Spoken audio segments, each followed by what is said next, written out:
Hey guys, welcome back to Wrestle News 365. Hope everyone is doing very well. As always, there is a ton of news stories to get into today. So let's talk about Impact Wrestling. Let's talk once again about Mickie James. I know we've spoken quite a lot about Mickie James recently when it comes to Impact Wrestling, but once again, she continues to tease that she is going to be headed back to Impact Wrestling in the future. And these teases are getting more and more frequent. Slammiversary is on the horizon, and we're starting to look like possibly the former Knockouts champion could be set for a return to the Knockouts division and for a return to Impact Wrestling, because former Knockouts champion Mickie James has once again teased a return to Impact Wrestling, having last appeared for the promotion back in 2015. Now, of course, she was among several stars who were released by WWE back in April 2021 due to budget cuts. Now, during her final few months with Mickie James, she was pretty vocal about her desire to return to the squared circle. While talking to Twitter, Mickie James responded to a post by Impact Wrestling promoting an upcoming episode of Impact in 60 that also features a special on her best matches in the promotion. Now, not a direct tease, James's tweet does indicate that doors might be open for a return for her to return to Impact Wrestling in the future. So, as I mentioned, this was a tweet that was teasing a lot of best of. You know, it's the Impact in 60 schedule that's going to take place Thursdays at 10/9 Central on Access TV. Now, this is the list. Certainly, there's a lot of teases here. So, the July 1st of Impact in 60 is the best of Chelsea Green, best of Laurel Van Ness. Again, indicator, we'll take that for what you will. July 8th is the best of Samoa Joe. Now, we know Joe isn't going to come back to Impact Wrestling. He, of course, is just re-signed with WWE. He's part of the NXT brand, so Samoa Joe isn't coming back. July 15 is the This Is Slammiversary special, which, of course, is on Slammiversary week as part of Wrestle Week on Access TV. July 22nd is the best of Kenny Omega, but July 29 is the best of Mickie James. Maybe an indicator by that point that Mickie James could indeed be back with Impact Wrestling. Mickie James responded to the tweet saying, quote, "Just when I thought our chance had passed, ... you went and saved the best for last," indicating they saved the best for last when it came to Mickie James. Now, the three-time Knockouts champion Mickie James was at the forefront of revolutionizing women's wrestling during her time in Impact Wrestling.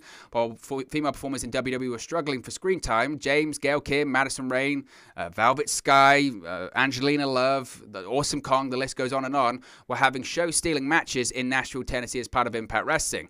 Meanwhile, though, the six-time WWE Women's Champion has also announced the first ever all-woman NWA pay-per-view, NWA Empower, which she will help produce as the executive producer. Plus, Mickie James will return to in-ring action the following night at NWA's 73rd anniversary show, where she has issued an open challenge. She's also... Impact Wrestling, again, has also teased, and Impact Wrestling has also teased a Mickie James return, because soon after Mickie James' WWE departure, Impact Wrestling teased a promotional video for Slammiversary 2021, which, of course, they teased her return along with several other names. Apart from that, the promotion also took a sideways look, if you will, at Mickie James' trash bag gate controversy on the 18th of June edition of Impact Wrestling. One half of the Knockouts Tag Team Champions, Kira Hogan, was thrown into a dumpster by Havoc, inside which she noticed a trash bag with, quote, Mickie written on it. Now, while it remains to be seen if these teases will lead to anything concrete, Impact Wrestling could be just teasing this. They could be doing red herrings. Mickie James could just be trying to keep her name out there. Who knows? It will remain to be seen whether or not this actually happens. But there's a lot of teases going on right now. Mickie James, as I mentioned, we've seen the trash bag gate tease by Impact Wrestling on Access TV. We've also seen Mickie James tease matches with the likes of Deonna Purrazzo, Kira Hogan, Chelsea Green, who is reported to be in discussions with Impact Wrestling for a return. So I'm growing more and more confident as someone that follows a lot of Impact Wrestling news, as someone that follows a lot of ins and outs when it comes to Impact Wrestling, and we cover a lot of Impact Wrestling content here on the channel. As someone that does all of that, I'm growing more confident. I think that Mickie James will at least make one appearance for Impact Wrestling going forward, whether that's at Slammiversary, I don't know. We're going to talk about Deonna Purrazzo and what her plans are for Slammiversary later on in this video, so be sure to stay tuned for that. I wouldn't be surprised if she shows up at Slammiversary. Obviously, we know she's going to be executive producer of the Empower show. I don't know if she's going to be wrestling for that show at this point. That kind of looks unlikely. She's kind of ruled that out, saying that she's going to be busy. Again, she is going to be wrestling at the 73rd anniversary show for NWA. One could also raise the question as well, is this the beginning of a bridge? Is this the beginning of a bridge between Impact Wrestling and the National Wrestling Alliance? Again, we know how much heat is there. Billy Corgan's very open about it, that he still holds quite a lot of resentment towards Impact Wrestling because, of course, what happened with the whole Dixie Carter lawsuit and all that kind of stuff when he was in Impact, when he was the president of the company for the hot second and all that kind of stuff. He still holds a lot of ill will, and rightfully so, frankly, about all that kind of situation. He's also speculated on Impact Wrestling stealing some of the NWA's talent. As to who that is, some people are saying it could be someone like, was it Kira Hogan or Tasha Steelz or possibly Willie Mack? I think it might be Willie Mack he's kind of referring to, because Willie Mack was the NWA National Heavyweight Champion for a brief period before he went to Impact Wrestling. So he might be referring to that. So there is a lot of heat and there's a lot of issues to be worked out, especially when it comes to Impact Wrestling and the NWA. But look, Mickie James, I don't know if she has signed a contract with NWA. She's certainly very involved. You're not just the executive producer of a female pay-per-view, and obviously she is the wife of the NWA World Heavyweights Champion Nick Aldis, who of course does have a contract. I think he's actually bought into the company as well at this point. I think he has a minority stake in that promotion too. So who's to say that by proxy of Nick Aldis being maybe a partial owner of that company, who's to say that Mickie James isn't a partial owner as well? Maybe she is as well. So time will only tell when it comes to all that and Mickie James. Again, as time goes on, I'm looking at it now and I'm feeling almost more and more confident that we will see Mickie James return to Impact Wrestling at some point. You think about it as well, if it's just going to be, even if she just came to Impact Wrestling for one appearance just to promote the NWA Empower pay-per-view, doesn't that make sense in itself? I mean, if there's any company that, NWA would really want to make a deal with when it comes to actually producing this NWA Empower pay-per-view, it would be Impact Wrestling. Obviously, they've got AEW stars, and AEW does have a working relationship with the NWA, and maybe we will see some AEW stars compete at that pay-per-view. In fact, I'm slightly certain of it. If I'm the NWA, I'm looking out there and I'm saying, where is really the best female talent that we can get that's not WWE, because WWE aren't going to be involved? And I would say, look, I'd want to get some of the knockouts from Impact Wrestling. I want to get Deonna Purrazzo. I want to get maybe Chelsea Green. I want to get Jordan Grace. I want to get Rachel Ellering. I want to get Sue Young. I want to get, those names are really important. And if Mickie James could pull that off, that would be a massive, massive coup for her and the NWA. So maybe her return to Impact Wrestling not only facilitates another run at the Knockouts Championship, think of the matches of Mickie James versus Deonna Purrazzo, how great would those be? But also it could possibly facilitate, the rebuilding of a relationship between the NWA and Impact Wrestling. Again, they have worked with each other in the past. They had an empty arena match, which I think, again, was Tim Storm versus Josephus, I think, which was inside the Impact Zone. I think that was like 2017. So that was, that was post Billy Corgan's era in Impact Wrestling and during the time in which she was the president of the NWA. So time will only tell. Maybe Mickie James can be that bridge. But as time goes on, I feel more and more confident that we will see Mickie James back under the Impact Wrestling umbrella in some form, somehow, some way. I think we will see it. Now, this past week on Impact Wrestling, we saw some things that we haven't really spoke about yet. One being Tommy Dreamer announcing that he's going to be staying on as a consultant. Yes, Tommy Dreamer, of course, revealed last week that he was he was sent by the board. He was sent by Anthem Sports and Entertainment to resolve the issue of Don Callis and Scott D'Amore. Of course, Don Callis had fired Sami Callihan in the closing moments of Against All Odds in an egregious abuse of power. And Tommy Dreamer, thinking that enough was enough, had gone over the heads of both Don Callis and Scott D'Amore, gone to Anthem Sports and Entertainment, gone to the board of directors and said something needs to be done. So they appointed Tommy Dreamer as a representative of the Anthem board, and Tommy Dreamer informed Don Callis that he had been fired as an executive vice president of Impact Wrestling. In reality, of course, Don Callis hasn't been an executive vice president for Impact Wrestling for a while, but now on screen as well as off screen, everything has been made official. Now, this past week, in a backstage segment on Impact Wrestling on Access TV, Scott D'Amore approached Tommy Dreamer backstage whilst he was being interviewed by Gia Miller. And Tommy Dreamer was talking about last week, and that he had to do what he had to do, and he had to do the right call. And Scott D'Amore approached him, interrupted the interview, and he said he thanked Tommy Dreamer for having the company's best interest at heart. When he approached the Anthem board of directors to have Don Callis fired, he said whilst he didn't appreciate him going over the head of Scott D'Amore, he said he understands that Tommy Dreamer does have the company's best interests, and he even admitted, Scott D'Amore, he said, look, my judgment was clouded. My judgment was clouded because of my friendship, because of my past with Don Callis, and you were right for what you did.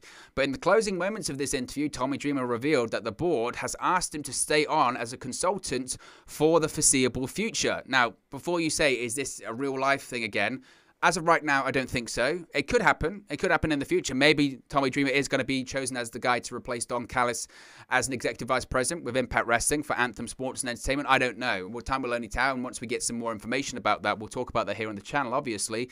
But as of right now, I think Scott D'Amore's been taking the point for everything in terms of an executive role for Impact Wrestling for a while, because Don Callis hasn't been in his position for a while. So again, I don't think Tommy Dreamer's stepping into that. In terms of the story, it was a really interesting segment. It wasn't a long one. It was about 90 seconds, if that, a couple minutes. And, you know, so at the end of it, when Scott D'Amore found out that Tommy Dreamer was going to be the consultant for Anthem sticking forward for the foreseeable future, he didn't look too happy. Now, you could say, is this going to lead to... I don't think it's going to lead to a match between the two. Far from it. I do think it could be leading to a bit of a power struggle, because in this segment, you couldn't really tell, and you can let me know what you think in the comment section below, but in this segment, it was difficult to judge, certainly, who was really the babyface here. Who was really the babyface and who was the heel? Tommy Dreamer played it really straight. Tommy Dreamer played it really straight here, in the sense that you couldn't really tell, again, what his really aims, because at the end of the day, look, he did, like Scott D'Amore said, at the end of the day, he made the right call. He totally made the right call. Don Callis was out of control, and was Scott D'Amore ever going to fire Don Callis, or was Scott D'Amore ever going to go to the Anthem Board of Representatives and say, look, Don Callis is out of control? Probably the answer is no. He probably wasn't going to do that. So Tommy Dreamer did do the right thing. Tommy Dreamer absolutely did the right thing by going to the board and trying to figure things out. But then at the same time, again, we're getting into a bit of, I guess I get a Game of Thrones territory here. And Scott D'Amore's looking at this going, but wait a minute. This is still a guy that went over my head. And this is still a guy that now has got equal, you know, power as me. And if he went over my head once, who's to say why he wouldn't do that again? Who's to say why wouldn't Tommy Dreamer then go to the board of directors and go, look, I know now we've got a working relationship going, guys. You know, Don Callis was bad, but Scott D'Amore's just as bad. You know, maybe you should just give all the power to me. Maybe I should be the sole executive. Maybe I should be the sole authority figure in Impact Wrestling. Maybe it shouldn't involve Scott D'Amore. Maybe it should just be me. Would certainly be an interesting change of pace, because Tommy Dreamer, I don't think we've really ever seen, I don't think we've ever really seen Tommy Dreamer being a full-fledged authority heel. That's certainly a different role for him. So that would no doubt be interesting. So I think this is kind of possibly laying the seeds for maybe a bit of a power struggle going forward on Impact Wrestling Television in the future. What that power struggle is going to consist of, I don't know. I don't know what that power struggle will consist of. I don't know if that's going to be a situation whereby it leads to some form of a gimmick match. My logic says it will. In the same vein that this next coming up week on Impact Wrestling, we have Team Callis versus Team Dreamer. And that's got no stipulation on it. It's just Team Callis versus Team Dreamer. I could see a situation in the future whereby we have Team Dreamer versus Team D'Amore, and basically the winner gets sole power, essentially, or is this sole executive of Impact Wrestling going forward. Because Tommy Dreamer, again, played it really straight, really straight in the interview, whereby he sort of said, look, I just did what had to be done, and it is what it is. I have the company's best interest at heart, and D'Amore kind of came up to him and said, look, you know, I appreciate it. You know, I was angry, but I appreciate you did the right thing. You have the best company. You have the best interest of the company at heart. And Tommy Dreamer went, yeah, I do. I do have the best interest of the company at heart. And they want me to stay on for a while. And then sort of walked off. And again, it's planting the seed for something. Now, as for what that something is, time will only tell, I suppose. But it's certainly an interesting development in this story. Certainly an interesting development in this story. And arguably, it's also laying the seeds and planting the seeds for the future when Don Callis isn't going to be a regular on Impact Wrestling Television. As I mentioned, Don Callis will be a regular on the television program as long as Kenny Omega is there. But once Kenny Omega isn't there, once Kenny Omega eventually drops that Impact World Championship, when that will be, time will only tell. But once he does drop that Impact World Championship, then he's not going to be there anymore, because Don Callis is an AEW contracted talent at this point. He just goes around with Kenny Omega. So once it's no Omega, it's no Don Callis. And I think Impact Wrestling with this as well, they're planting the seeds for a future storyline between D'Amore and Dreamer. Again, I think there will be a power struggle. I think this is the beginning of it. Impact Wrestling don't have an issue in terms of doing long-term storytelling. So I think that's the plan here. I think the plan is to lay the foundation, and we're going to get D'Amore and Dreamer having a bit of a power struggle over authority in Impact Wrestling on television going forward. As to what that's going to lead to, I don't know. Slammiversary is maybe a bit too soon for that. So I think this could be a bigger thing that maybe eventually implodes as we get closer to possibly Bound for Glory or possibly an Impact Plus event. A storyline this big, though, you would suggest a storyline this big should probably wait until Bound for Glory, I would think. But that time will only tell, and it certainly is interesting. And certainly we're going to see a power struggle going forward in Impact Wrestling on the television program. Deonna Purrazzo this past week faced off against Susan in what was really the final match between, this trio that was Deonna Purrazzo, Susan, and Kimber Lee. Now, of course, this past week, or a couple of weeks ago, Deonna Purrazzo essentially kicked Susan and Kimber Lee to the curb, because after Susan and Kimber Lee failed to capture the Knockouts Tag Team Championships at Against All Odds, Deonna Purrazzo told them that the friendship between all of them is over. Now, Purrazzo snapped Susan's arms back, and she began to wear down process this past week during a match on Impact Wrestling. Purrazzo pummeled Susan in the corner with a series of boots. Susan spilled to the outside where Kimber Lee pleaded with Deonna Purrazzo to stop. Purrazzo had her beat after the backstabber, but instead decided to inflict more damage instead. Susan tried to fight back, but Purrazzo countered with a superplex into a Fujiwara armbar and defeated Susan by submission. After the match, Purrazzo wouldn't let go of the Fujiwara armbar. Kimber Lee broke the hold, but the damage had already been done. I think this is leading to the return of Su Yung. Obviously, this storyline, to be honest, between Susan and Deonna Purrazzo has been going on for, 9 months or something like that. It's been going on really since Bound for Glory last year. Last year, the intention was at Bound for Glory, it was meant to be Deonna Purrazzo versus Kylie Rae. And of course, Kylie Rae, that whole issue happened. And Su Yung had to be the last-minute replacement. The returning Su Yung, we hadn't seen that version of Su Yung for a long time. It was Susie with Kylie Rae. And eventually we saw Su Yung come back, and Su Yung defeated Deonna Purrazzo for the championship. And then the following month at Turning Point, Deonna Purrazzo won the championship back. And then James Mitchell turned Su Yung into another alter ego. Instead of being Susie, it was now Susan. And we've seen Susan ever since. And you get the impression with Deonna Purrazzo kicking Susan to one side and trying to snap her arm. And again, I guess putting her on the shelf. Maybe we see a situation whereby Slammiversary, it's going to be Deonna Purrazzo versus the returning Su Yung once again. If that is the case, I'm excited. I obviously, like most people, I really enjoy the Su Yung character. I think they've hit the right balance with her, though, in the sense that I think they realize that Su Young's a bit like the Fiend, essentially. And I know people won't like those comparisons, but it is. Su Young's a bit like the Fiend in the sense that you can't have that character on week-to-week television. It's difficult. It's difficult to do that character on week-to-week television all the time, because it's no longer special, and it's difficult to book, and it's such a supernatural character and all that kind of stuff. So I think the alter egos have worked. I've been saying for a while that I do want to see something different. Whether that's a different alter ego, I don't know. Whether it's just Su Yung running roughshod over Impact Wrestling for the next 2 months or something like that, time will only tell. But I think we're going towards a situation where possibly we could get Su Yung versus Deonna Purrazzo. And look, again, we saw that report the other day from Fightful Select when they spoke about the 2 confirmed surprises that are planned already for Slammiversary, possibly more.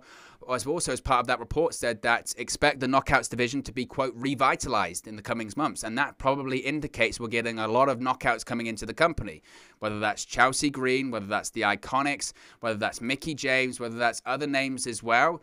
We expect the Knockouts division to get a lot more names, and maybe that's including an old name coming back in Su Yung for the Knockouts division, because I think that's possibly where they're going to go for this whole situation between Deonna Purrazzo and Susan, Su Yung as we head into Slammiversary. So I think at the moment we're probably going to get Deonna Purrazzo versus Su Yung at Slammiversary. Could be wrong though, have been wrong before, so time will only tell about that one. Finally, we have a match announced this coming week for Impact Wrestling on Access TV, and it's going to be the tag team partners Eddie Edwards and Kojima facing off, because Eddie Edwards will lock horns against New Japan Pro Wrestling's Satoshi Kojima in the upcoming edition of Impact Wrestling. Now, the two previously teamed together in the previous episode of Impact, where they challenged Violent by Design's Dina and Joe Doring for the Impact Tag Team Championship. Despite a spirited effort and a really good tag team main event, they failed to capture the titles. Eddie Edwards then made a special request to wrestle Satoshi Kojima on this week's episode before the veteran performer departs once again for Japan. Considering how revered these two performers are, the bout promises to be nothing short of spectacular. this should be a lot of fun. This should be a lot of fun this coming week on Impact. I would expect Eddie Edwards to win, again, given the fact that Kojima is, leaving the territory, if you will. Given the fact that Kojima is leaving the territory, logic would suggest that he'll put over Edwards as he leaves. Again, this was all filmed prior to Eddie Edwards having surgery for appendicitis, so we don't even know when it comes to the next set of Impact Wrestling TV tapings if Eddie Edwards is even going to be there. He probably will be there on camera as opposed to if he's going to wrestle. I don't know. Time will only tell on that one. But the match this coming week should be absolutely excellent, and really looking forward to it. I've enjoyed Kojima's short run in Impact. I think he's had some great matches against. I really enjoyed the match he had against Joe Doring at Against All Odds. And frankly, look, last week the Tag Team Championship match on Impact Wrestling in the main event was a lot of fun. Was a real lot of fun. And I hope Kojima comes back. Certainly, I think he's fit into the Impact Wrestling world nicely, and I'd love to see him perform for Impact in front of fans. That would be a lot of fun too. But look, guys, as always, it's just one man's opinion. What are your thoughts on all of these Impact Wrestling news stories we've spoken about today? Let me know your thoughts in the comment section below. I'll do my best to respond and reply to all of your comments. Really enjoy interacting with you guys, talking about Impact Wrestling, AEW, WWE, New Japan Pro Wrestling, all things pro wrestling here on the channel. So be sure to get involved in the community. Drop a comment below. All opinions are welcome. If you have enjoyed this video, please do smash a like on the like button too. Really does help us out here on YouTube, get the rankings, and get into people's recommendation feeds if they haven't seen our videos previously. But most importantly, if you haven't already, please do subscribe to Wrestle News 365. You can do that by clicking the bottom right-hand corner of the screen right now, or if you wait a few seconds, there'll be a subscribe button at the end of this video along with another video for you to watch. Thank you very much for watching, listening, streaming, or have you come across this video today, and I'll speak to you again very soon. Hey guys, thank you for watching, listening, streaming, or however you come across this video today. Be sure to click on the video on the right there to watch our next video, or click the bottom there to subscribe, or the bottom right hand corner. Thank you very much, and I'll speak to you again very soon.